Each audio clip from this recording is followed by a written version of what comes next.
O contrário também é verdade. This is a journey into sound.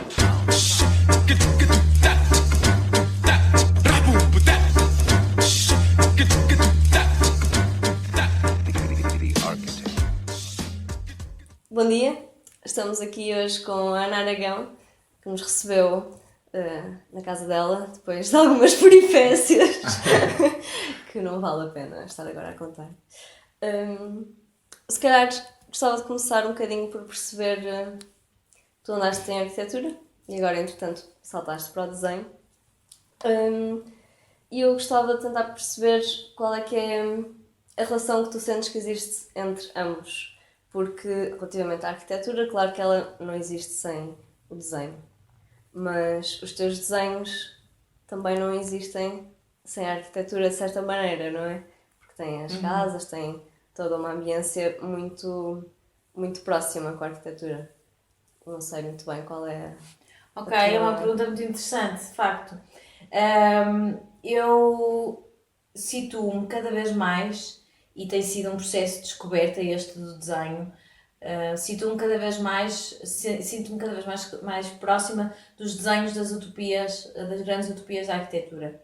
Precisamente porque elas eram pensadas enquanto projetos, embora não fossem, muitas delas não tivessem passado o papel. Contudo, tinham um sentido arquitetónico, tinham uma visão política, tinham uma visão urbana para a cidade e para o contexto em que vivemos. Embora eu não tenha nenhuma missão política ou arquitetónica e não pretenda construir nenhum dos projetos que faço, eu não conseguiria resolver os problemas do mesmo modo que resolvo se não tivesse sido, se eu não tivesse o meu background em arquitetura. Isto porque, pelo menos na FAU, quando eu estudei, sempre nos ensinaram a resolver os problemas tendo em conta as condicionantes. E a partir das condicionantes é que conseguimos definir, portanto, é daí que nasce, são as condicionantes os principais, enfim, elementos definidores da resolução do projeto. E eu trabalho também assim, desse modo, ou seja, reúno os problemas, as condicionantes, muitas vezes elas são criadas, estes problemas, estas condicionantes são criadas por mim, portanto muitas vezes elas não existem efetivamente. Quando existe um projeto por parte de um cliente, as condicionantes existem por condição. Quando é um desenho livre, eu também me imponho determinadas, enfim, condições que depois tento ir resolvendo. Portanto, o meu método vem da arquitetura. Embora eu me fique muito, de uma forma muito satisfeita só pelo desenho, eu não tenho nenhuma necessidade de ver o projeto construído, não tenho essa ambição, nem creio ter esse pensamento tridimensional. Embora, por acaso é curioso, porque o meu próximo projeto eu gostava muito que tivesse a ver com a arquitetura de uma forma mais evidente. Portanto, ir à linguagem codificada do desenho, do corte, o alçado, a planta, e gostava de trabalhar nesse âmbito. Eu gostava de me colocar esse desafio para ver se ainda sou capaz de fazer coisas do mundo mais ligadas à arquitetura, se ainda sou capaz de abordar essas linguagens de um modo um bocadinho mais técnico, se quisermos, ainda que seja o técnico da imaginação. É uma espécie de desenho técnico da imaginação e não um desenho técnico de nada que irá ser construído. Sim, sim. Ficamos à espera. Eu gostava muito, eu normalmente quando começo os projetos andam aqui na cabeça durante muito tempo e de algum modo às vezes tornam-se repetitivos, eu não consigo avançar se não os concretizar. E este projeto da arquitetura está-me na cabeça já há uns meses aqui a marinar, sim, aqui à volta, e eu eventualmente vou ter que o concretizar. Vamos ver. Então, já que estamos a falar nessa questão do tempo, quanto tempo é que demoras a fazer os teus desenhos? Os teus desenhos são muito complexos, grandes. Assim, em média, qual é que é o tempo de concepção Claro que depende, prática? Fora dessa toda a questão da ideia que está por trás, que demorará também bastante tempo a surgir e tudo mais, o tempo efetivo de Concretização. Concretização. Olha, depende muito, depende mesmo muito. Eu sei que isto pode parecer portanto, uma fuga à pergunta, mas não é. Porque depende muito. Eu consigo fazer um desenho numa semana, como por exemplo para a minha Babel, que é uma obra recente que eu fiz, que mede 2 metros por 1,5, eu demorei meses. Eu não contei o tempo, efetivamente, mas foram muitos meses. Foi mais de meio ano a fazer. É preciso ter essas que são muito longas, tornam-se obsessivas e às vezes torna-se muito complicado terminá-las, portanto é preciso... Pois, parece que nunca está acabado, porque dá sempre para acrescentar mais qualquer pormenor, mais uma casinha aqui. Sempre. E eu outro dia até pensava nisso, que é, normalmente eu gosto de pegar num desenho, começá-lo e acabá-lo. Quando por acaso, por alguma razão, ou porque me farto, ou porque não tenho paciência, ou porque surgiu qualquer coisa na vida, ou enfim, qualquer razão, ou aconteceu outro trabalho, etc. Quando paro a linha de raciocínio, voltar a ele é tão mais complicado. É tão mais complicado. Por isso, o começar e acabar, para mim, é uma das lições fundamentais do desenho, da arquitetura, de qualquer outra área que seja. Começar e acabar é uma disciplina fundamental para se ver um projeto concluído com algum sucesso, na minha opinião. Portanto, podem ser dias como podem ser muitos meses, para responder à pergunta. Sim, depende muito, não é? Com muita preciso efetivamente muita persistência e tentar não cair no erro de parar a meio, voltar a uma linha de raciocínio, porque para mim o desenho não é necessariamente, enfim, é a ilustração, obviamente, às vezes são abonecados, são infantis, outras vezes são um bocadinho mais densos e mais intrincados, mas para mim o desenho não é necessariamente o que está representado, é mais uma espécie de uma mecânica, é uma mecânica do pensamento, uma mecânica da mão, é a procura da forma ideal para resolver aquele problema específico. E eu não estou preocupada às vezes em dizer vou fazer uma casinha pequenina com mais casinhas possíveis. Muitas vezes represento coisas que fazem alusão a qualquer coisa que já existe ou no imaginário real, ou na realidade, ou no imaginário das pessoas. Mas não é isso que me importa necessariamente, é efetivamente encontrar um método, uma mecânica para resolver aquele problema específico. Portanto, cada desenho para mim é um problema, digamos assim, é um projeto, se quisermos. Sim. Estás a falar da questão de ir buscar algumas referências e, se calhar, até de maneira inconsciente de alguns dos teus desenhos e assim. E nós ficámos aqui com umas ideias e lembrámos do Aldo Rossi e do Piranesi. E também... E também, se calhar, podíamos acrescentar os livros do Wall-E. Eu sei que isto parece uma comparação passada, mas com tantos detalhes, quase que às vezes parece que sentimos nos seus desenhos um pouco desses livros. Ou até, inclusive, do livro das Cidades Invisíveis. Mas que... Somos nós que estamos a ver coisas? Não. Todas as referências que vocês usaram são, efetivamente, referências minhas. O Piranesi é sem dúvida um dos meus grandes heróis. Eu fiz agora uma exposição em Lisboa, por exemplo, e o convite foi baseado também numa imagem dele. Eu tenho um trabalho que é a Biotopia, que é baseado na Via Ápia do Piranesi. Portanto, o Piranesi para mim é sim, se calhar, o maior herói que eu encontro, ou que encontrei até hoje. Aldo Rossi também, pela expressividade, é fantástico. E aparece mais até como referência direta. Eu às vezes cito Aldo Rossi, ou tenho um desenho que tem piada, que está na exposição da reitoria, que são acho eu que estão lá, umas pecinhas do Rossi, do Cisa, do Souto Moura, portanto o Rossi, e mesmo numa obra que eu fiz agora para essa exposição, temos uma galeria ideal onde eu coloco todas as minhas referências. E aí aparece-nos o Aldo Rossi, aparece-nos o Piranesi. O Italo Calvino, curiosamente, eu podia ter colocado lá, e é tão natural. Eu li tantas vezes aquele livro e já recorri a ele tantas vezes que até me esqueço que é uma referência tão basilar na minha noção na minha noção do mundo e do desenho e enfim, do processo artístico. Onde está o Wally? Também, mas se calhar de uma forma mais inconsciente. Sim, claro. Mas o Kino, por exemplo, que é um ilustrador, é o ilustrador da Mafalda, Sim. da Mafaldinha.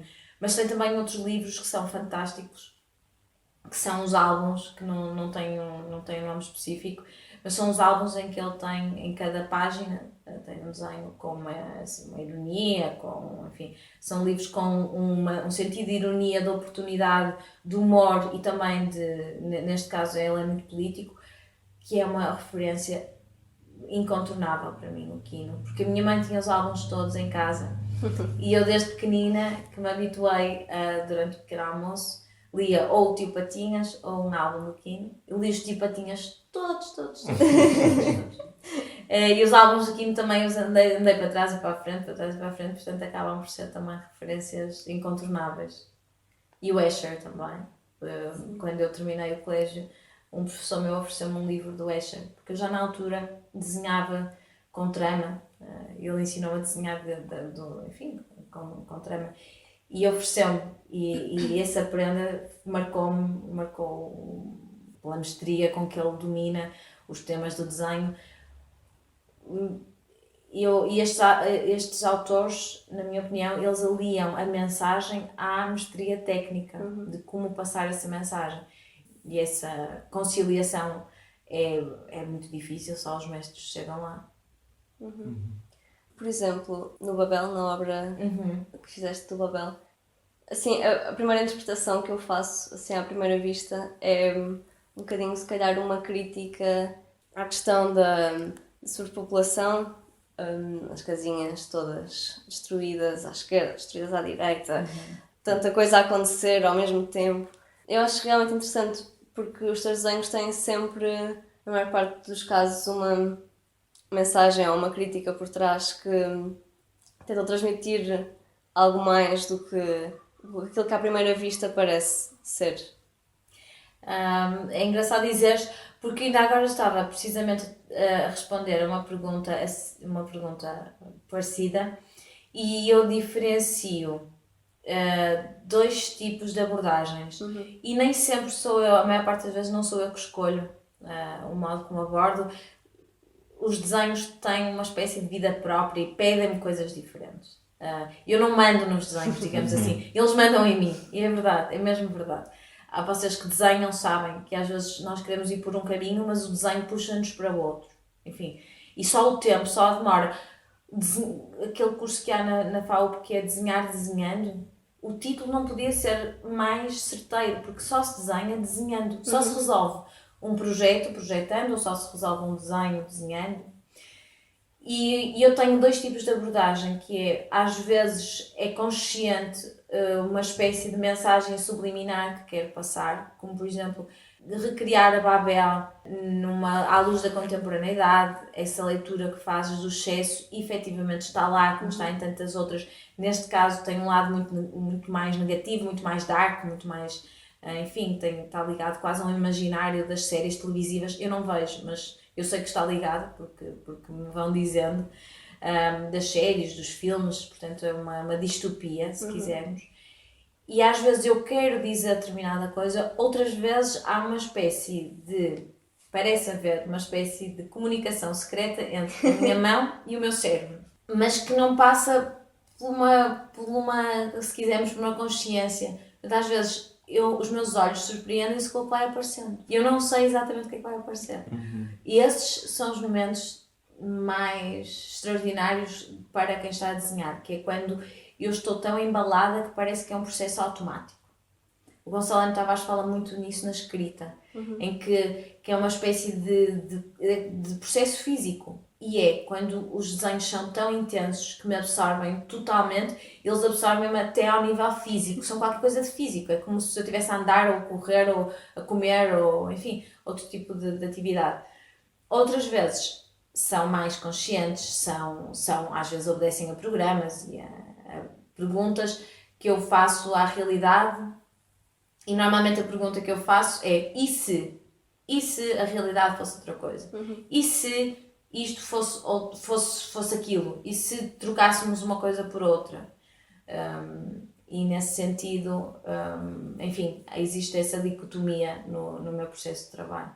Então sempre que digamos que recebe uma encomenda, costuma-lhe pedir algum tema ou é sempre um pouco nesta onda de pedem à artista para fazer um desenho e depois o desenho também ganha a sua vida própria?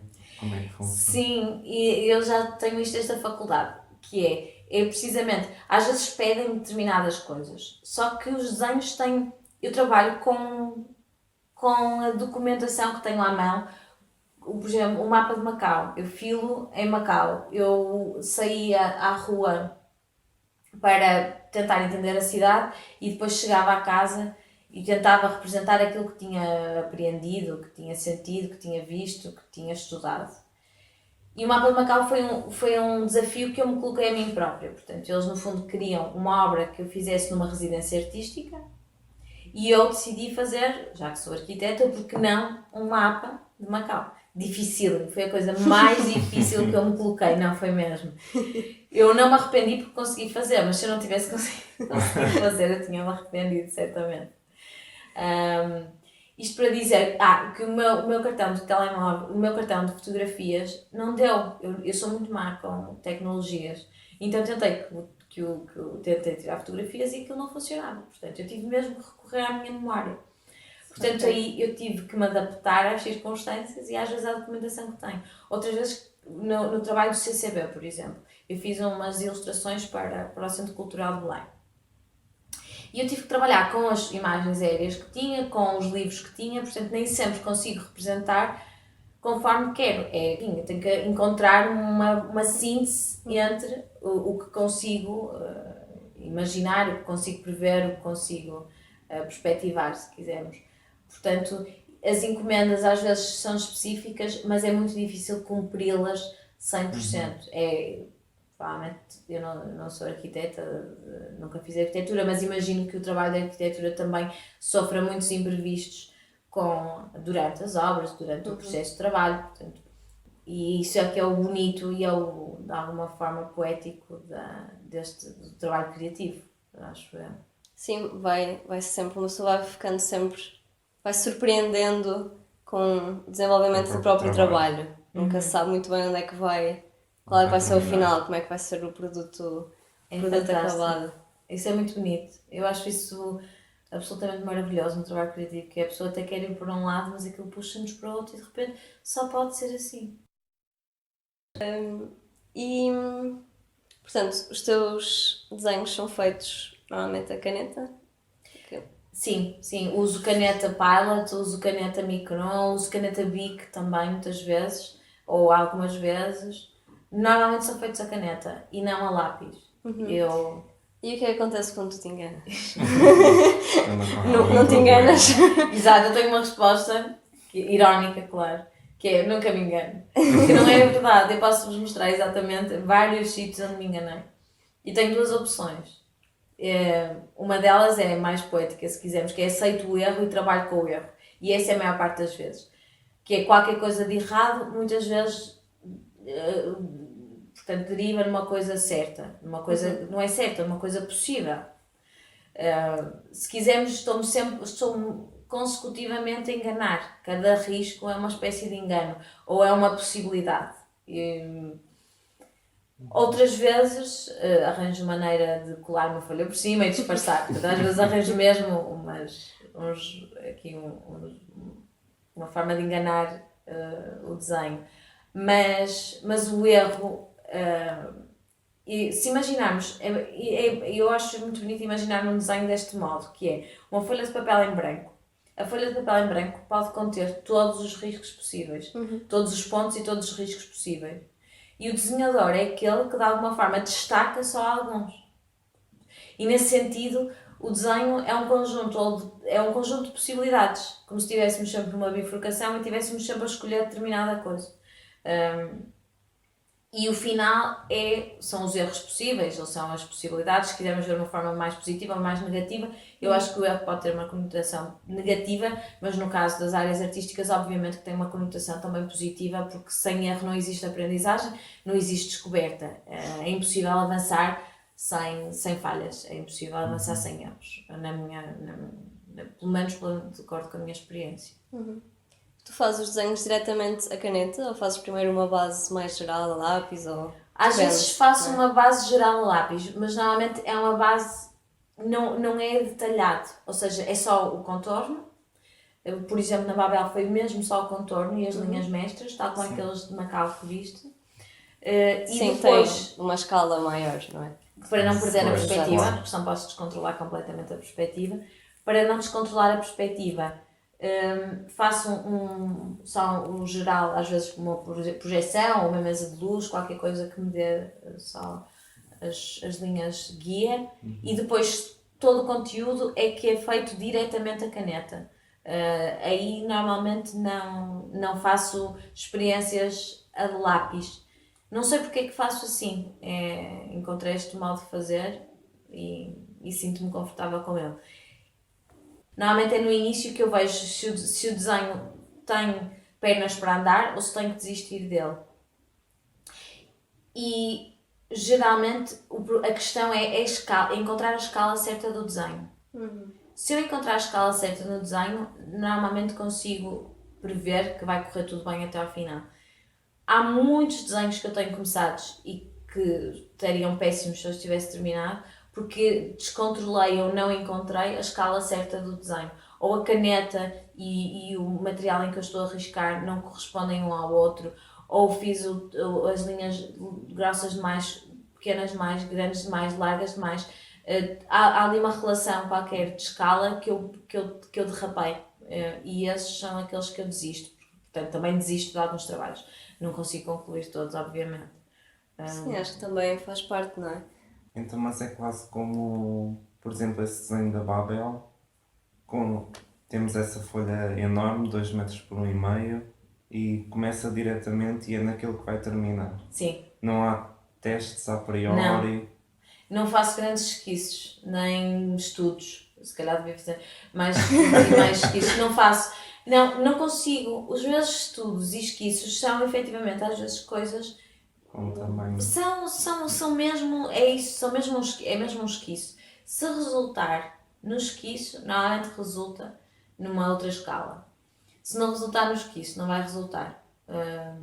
Há uma forma de vermos. É a composição. Portanto, as coisas mais importantes do trabalho é a composição.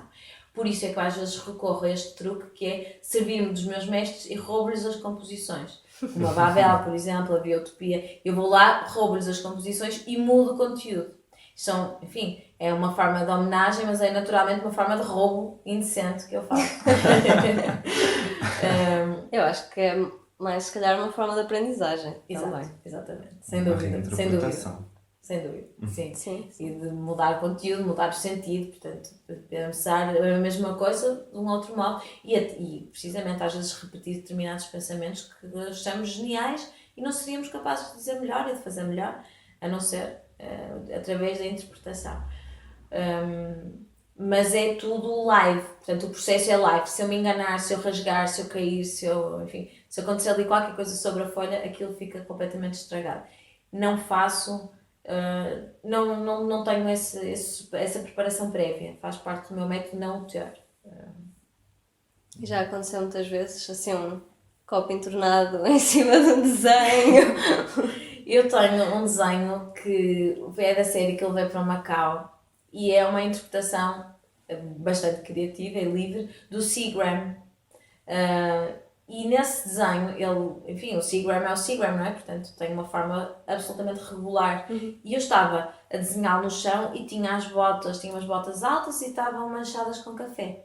Ora, o desenho ficou manchado com café.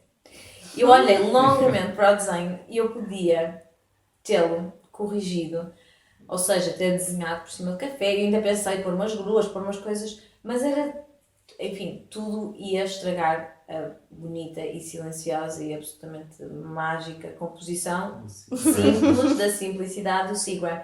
Portanto, tive que assumir essa. As outras vezes, às vezes há rasgões nas folhas, há sujidade, mas eu vivo bem com isso. Porque de outro modo eu não conseguiria fazer as obras se eu não tivesse uma certa naturalidade com a vida e a fragilidade do desenho. O desenho é, por natureza, uma coisa muito frágil, o papel enfim, é frágil e forte. O papel, eu se calhar, é como eu gostaria de me definir. É frágil e forte simultaneamente.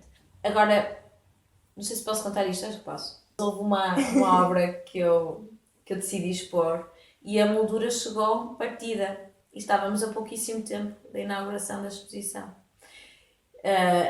Em vez de olhar e entrar em pânico com o problema do vidro partido, eu apenas disse, é o Canver. E de facto, o Marcel Duchamp já sabia tudo. Ele é um mestre, esse também é um dos mestres fundamentais. E o Canver, de facto, ele aceitou que era partido. E às vezes temos que aceitar que as coisas não estão 100% como queremos, porque nunca nada estará 100% como nós queremos. Sim, se calhar, voltando à questão dos desenhos. Os teus desenhos têm uma vida muito própria. Parece que estão a acontecer coisas lá dentro. Achas que há um tempo no desenho, dentro do próprio desenho? Que há, em alguns, uma espécie de atmosfera que terá a ver... Os meus trabalhos têm todos a ver com a demora. É impossível... Não tenho nenhum trabalho que não fale indireta ou diretamente da questão da demora. A minha demora, neste caso, a minha demora sobre uma só folha de papel. Estamos a falar sempre disso. Mas há depois uma espécie de tempo interior. Isso é bonito porque eventualmente são até as pessoas que veem o trabalho e que não sou eu, que não sou o criador, que projetam qualquer coisa de pessoal neles, que pode ter a ver com um tempo ou com um espaço, embora pareça ter a ver mais com as questões espaciais, eventualmente, e seria bonito se isso acontecesse, poderia ter a ver também com uma certa temporalidade. Seria bonito, não sei responder 100% de uma forma totalmente, enfim, sem dúvidas, mas seria muito bonito. E tu desenhas sempre os exteriores. Nunca pensaste entrar dentro do Adoro essa pergunta. Já penso, este meu próximo projeto, tal que eu tenho na cabeça, talvez tenha mais a ver com o interior, finalmente. Há um livro que é fantástico, que se chama Vida, um modo de usar, de Jorge Perec, que também tem um livro fantástico que eu acho que todos os alunos de arquitetura deviam ler, que é Espécies de Espaços. E aconselho, é um livro que devia estar, enfim, também nas fundações do curso, e que eu tive a sorte de ler, e é inspirador, porque é uma progressão da cidade até à casa, até ao quarto, ou vice-versa, não tenho a certeza absoluta, é uma coisa ou outra. E este Vida, modo de usar, o autor imagina um prédio seccionado, ou pelo menos é assim que eu entendo, e descreve os interiores, a vida das várias pessoas que habitam nesse prédio. É um livro quase ilegível, no sentido em que é uma espécie de livro infinito. Mas esse livro tem-me vindo à memória muitas vezes, porque eu efetivamente gostava de desenhar a complexidade interior de qualquer coisa. Portanto, eventualmente, essa pergunta, podes ter a certeza, Raquel, que vai determinar o meu trabalho futuro. Certamente. Exato. Os teus desenhos têm uma narrativa muito forte. Tu nunca pensaste em... Eu sei que agora nesta exposição da reitoria os teus desenhos estão aliados com textos de outros arquitetos e de outros autores. Mas tu nunca pensaste tu própria passar os desenhos para a escrita? Porque eles de vez em quando parece que quase que contam uma história, ou que está ali a vivência que estavas a falar há pouco. Nunca pensaste fazer essa relação? A Raquel vai para a minha consultora, José. Não, porque parece que estás de algum modo dentro da minha cabeça. Não, conseguiste, enfim, ir buscar aqui alguns pensamentos secretos que eu tenho tido. E a escrita, embora... há duas coisas que felizmente de algum modo me tiram do sítio onde eu estou e me permitem uma certa evasão, que é o processo de desenho, que é muito intenso, e o processo de escrita, que quando existe a mesma concentração que no desenho, é um processo também muito imersivo. Eu não percebo as horas a passar, é algo muito intenso. E essa ideia de aliar a escrita ao desenho tem-me vindo algumas vezes à cabeça. Portanto, os livros são bastante importantes na minha vida, embora pareçam todos desnorteados e salteados, e a minha forma muito indisciplinada de ler, vou recorrendo aos livros conforme apetece, sublinho os estragos todos, mas são presenças muito fortes no meu trabalho e no meu modo de pensar, na minha forma de ver a vida e de abordar os problemas e de encontrar eventualmente soluções. Recorro muito mais, é curioso, a imagens do mundo da literatura do que imagens gráficas. O gráfico é menos uma referência. Não faço pesquisas de imagem, quer dizer, acontece-me fazer pesquisas de imagens, mas não é habitual, enquanto que os livros são presença cotidiana. Provavelmente não há um dia que eu passe sem ir buscar uma imagem a determinado livro, imagem literária, ou uma referência, ou enfim, uma nota de rodapé, uma nota, uma citação, qualquer coisa que venha do mundo literário. E do mundo da arquitetura? Continuas a ir pesquisando, a estar atualizada relativamente a novos arquitetos e assim, ou foi algo que entretanto acabou por, a paixão pelo desenho acabou por se sobrepor ao mundo da arquitetura, apesar de continuar presente, não é? Sim, é uma boa pergunta. Eu de facto não estou na crista da onda, digamos assim. Continuo a gostar dos mestres, não estou muito atualizada em relação a coisas novas que se vão fazendo, embora no cômputo geral, obviamente que sim.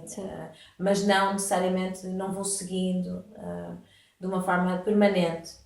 Embora goste e sempre tenha acompanhado bastante o mundo da arquitetura, mas não é algo que esteja tão presente no meu cotidiano. Embora me tente manter informada, mas não estou tão atenta. Sim, é um processo natural também, não é? Normalmente o que eu faço é para cada arranjo projetos cuja resolução não esteja à vista, à partida. Faço isso em quase todos os meus projetos. E tenha que fazer um processo de pesquisa para resolver o problema. Por exemplo, outra vez o mapa de Macau. Eu tive que estudar Macau, os edifícios que foram construídos, os que eram importantes, os que eram menos importantes, como é que a cidade tinha crescido, como é que se tinha estruturado, etc. Portanto, eu arranjo um desafio que me obriga a estudar. Pronto, eu arranjo pretextos. Portanto, no fundo, os desenhos acabam por ser uma manifestação visível, mas muito do que está por trás é investigar e estudar, que é uma coisa que eu gosto muito, de cruzar referências da investigação, mas se calhar menos ligada aos trâmites e aos procedimentos da academia, que tem mais às vezes no sentido cronológico, mais, enfim, eu acredito, e o Gonçalo M. Tavares tem isso. Inaugura a tese de doutoramento dele, que está em livro, não sei se é 100% coincidente, mas o livro que eu aconselho também a toda a gente, que é o Atlas do Corpo da Imaginação. Ele propõe uma aproximação de um método de investigação mais livre, ou seja, ele acha que para a investigação podemos convocar diversas referências desde que elas sejam pertinentes para aquele contexto. E eu sinto nesse discurso, enfim, uma apologia de uma certa liberdade de pensamento. E eu acho que a investigação também deve ser isso, ou seja, deve ser livre. Eu acredito que podemos, num momento de investigação, convocar todo o tipo de referências, sejam elas mais básicas, mais simples, que venham do nosso cotidiano, que venham da experiência diária, que venham de coisas muito informadas, que venham de filosofia, que venham da poesia, que venham da banda desenhada, das séries, dos filmes. Eu acredito que tudo é convocável para resolver determinado problema de investigação que nos coloquemos. E eu gosto de encarar a investigação nesse sentido, e os meus desenhos depois, se calhar por isso é que parecem ter tantas referências, porque de facto eu ando à procura delas. Eu ando à procura, aquilo naquele momento resolve ou sintetiza os problemas que me ocupam. Depois, passados uns tempos, os problemas são outros. Mas é um processo de síntese de muitas coisas diversas que eu vou percorrendo. Sim, e muitas delas também acabam por ser inconscientes. Exatamente. Como estavas a referir daqueles desenhos de criança Sim. Do Kino. do Kino. E tu começaste a fazer desenhos mais pequenos e foste aumentando a escala? Ou achas que os teus desenhos vão ficando cada vez maiores ao longo do tempo? Acho. Sim, é engraçado, é verdade. Eu comecei com desenhos relativamente pequenos e ultimamente tenho-me proposto fazer trabalhos maiores. É uma questão de desafio pessoal, é para ver se sou capaz e até onde é que consigo ir. E se a escala é definidora de algum tipo de... se me altera o processo de criação ou se a escala não interfere. Eu acho que interfere. A escala do desenho. E depois é uma espécie de escala interior do próprio desenho. Portanto, não só o tamanho, como também depois a escala interior das coisas no desenho. Eu gostava muito de fazer, mas não está assim nos próximos capítulos, acho eu, mas gostava muito de fazer um desenho gigantesco. Adorava, por uma questão de desafio pessoal, só para ver o que é que acontece. Eu fiz um desenho para o banco de sangue animal, que até era uma coisa bastante diferente do que eu costumo fazer, tinha animais, e esse desenho era gigantesco e eu tive que alterar os processos de trabalho para conseguir, enfim, na altura tinha um ateliê um bocadinho mais pequeno do que tenho agora, portanto o desenho não cabia no ateliê, eu tive que fazer, é verdade, às partes, fazer num rolo, então ia desenhando e ia enrolando, e só no final é que desenrolei tudo. Só aí é que se viu o Sim. produto final. Fiz através de um processo de aumento e depois de interpretação desse aumento das mães. Portanto, eu fiz um desenho, vamos dizer 50%, qualquer coisa do género, 50% de centímetros, qualquer coisa semelhante. E depois aumentei-o e peguei no papel vegetal e desenrolei sobre esse aumento e ia desenhando aos bocadinhos. E no final é que descobri o que é que tinha acontecido e foi uma surpresa muito simpática. Foi encontrar outro processo para fazer uma coisa que eu nunca tinha feito até então. Então, e qual é que é o limite? Se um mural, uma parede. Mas eu não tenho muito fascínio, por exemplo, por murais, por arte urbana. É algo que não me cativa. Eu gosto muito, eu não sei exatamente porquê. Eu gosto muito do trabalho em ateliê e gosto muito do trabalho silencioso, ateliê, interior. Acho que o trabalho de desenho para mim é um trabalho interior. E já me convidaram imensas vezes para fazer murais e eu nunca aceitei. Não sei se tem a ver com o exterior, se tem a ver com... De alguma maneira não me sinto muito aliciada por esse desafio. Se calhar até porque... digo eu que fazer um mural numa parede exige muita preparação a priori, quase que temos de ter já o desenho finalizado antes de ele estar construído, sim. Antes de ele estar finalizado, e tendo em conta a explicação do teu método, de que também o próprio desenho vai-se descobrindo. Sim. Isso não faz muito sentido tendo em conta o teu método. Sim, se calhar é isso. Porque de facto se calhar é só uma alteração de escala e não necessariamente uma descoberta. Pois, exato. Pode ser. Não sinto para já essa vontade de fazer nenhum mural. Desenhos grandes, interiores sim, isso tenho essa vontade. Trabalhar com várias folhas diferentes e depois de alguma maneira conjugá-las para resultar em desenhos grandes, gostava muito de fazer. Também tu trabalhas com os desenhos no chão? Sim, os grandes desenho sempre no chão e desenho deitada sobre os desenhos. É por uma questão mesmo de ganhar perspectiva, porque no chão consigo afastar-me, levantar-me e olhar para eles e o chão é uma superfície grande e não tenho mesas suficientemente grandes para aguentar estas folhas, portanto acaba por ser uma necessidade e desenho algumas vezes assim e habituei-me. Não quer dizer que não tenha desenhos mais pequenos, também tenho, que faço um estirador, mas os grandes desenho no chão. Eu sinto-me muito confortável no chão. Aliás, eu acho que o chão é um bom sítio para pensarmos. Sinto muito confortável no chão. Há umas imagens muito bonitas do Pedro Lamarche, e ele também dispõe as folhas no chão, e há imagens do Season a trabalhar no chão. Eu acho que o chão, de facto, é assim um sítio muito confortável. O chão é bom. Só tinha mais uma pergunta. Se, por exemplo, nós em CISA muito facilmente dizemos que há, quando vemos uma obra, que há ali uma questão de estilo ligada à CISA. Se calhar estilo, não sei se é a melhor palavra, mas quando vemos uma obra de CISA percebemos que é de CISA. E também, pelo menos pela minha experiência, quando olho para uma das suas obras, parece que identifico ali a Ana Aragão. Se essa é uma preocupação sua, de definir o seu próprio estilo, ou também isto está numa descoberta, esta questão da caneta, dos desenhos a caneta, muito pormenorizados, é muito seu. Não há necessariamente uma... Se calhar no início pode ter havido, num momento mais naif meu, que eu considero que foi mais naif, mas eu adoro ainda esses momentos. Se pudesse voltar atrás, eventualmente. Mas o meu trabalho acaba por ser bastante diferente, embora se calhar as pessoas memorizem mais determinadas coisas, ou identifiquem mais determinadas coisas.